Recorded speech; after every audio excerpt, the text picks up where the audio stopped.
today where our nation's top health agencies are facing widespread layoffs. The Department of Health and Human Services plans to cut up to 10,000 full-time employees. Now take a look at this video. This was just earlier today. Lines of hundreds of people stretched for blocks outside of an HHS building in Rockville, Maryland. Those are all employees waiting to see if their jobs have been impacted by the cuts. NBC News senior White House correspondent Gabe Gutierrez is following this developing news for us. Gabe, these are people essentially waiting to see if they're employed. I mean, and all of this is coming shortly after Secretary Kennedy publicly vowed to make good on President Trump's promise to shrink the federal workforce. We've heard it over and over again. So which health agencies specifically are being affected?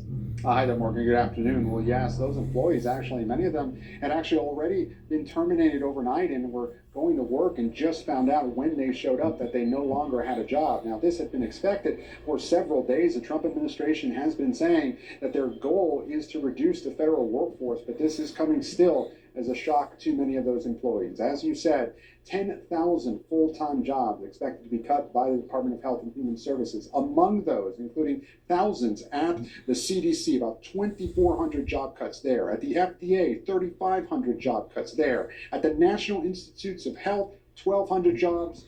And at the Centers for Medicare and Medicaid Services, about 300 jobs as well. Just a short time ago at the White House press briefing, Caroline Leavitt said that this was all part of the administration's push to cut the federal bureaucracy and save Americans' tax money.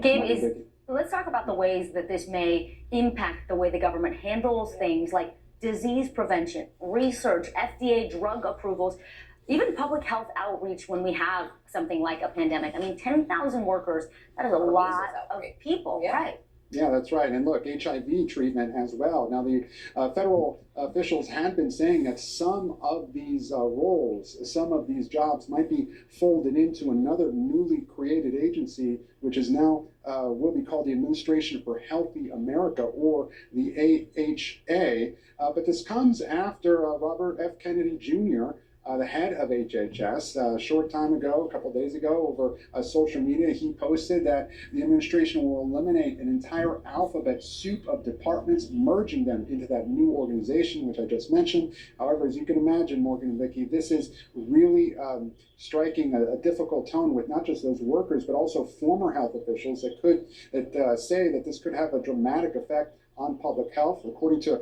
a former FDA commissioner who NBC News spoke with, he says that the FDA, as we've known it, is finished, with most of the leaders with institutional knowledge now being let go, and a deep understanding of product development and safety no longer employed. I believe that history will see this as a huge mistake. That's according to a former FDA commissioner. But again, Vicki and Morgan, the Trump administration insists is that this is what Americans voted for, and they want to reduce the federal workforce, and they see it as fulfilling a campaign promise. Big changes ahead. Gabe Gutierrez, we appreciate it. Thank you very much.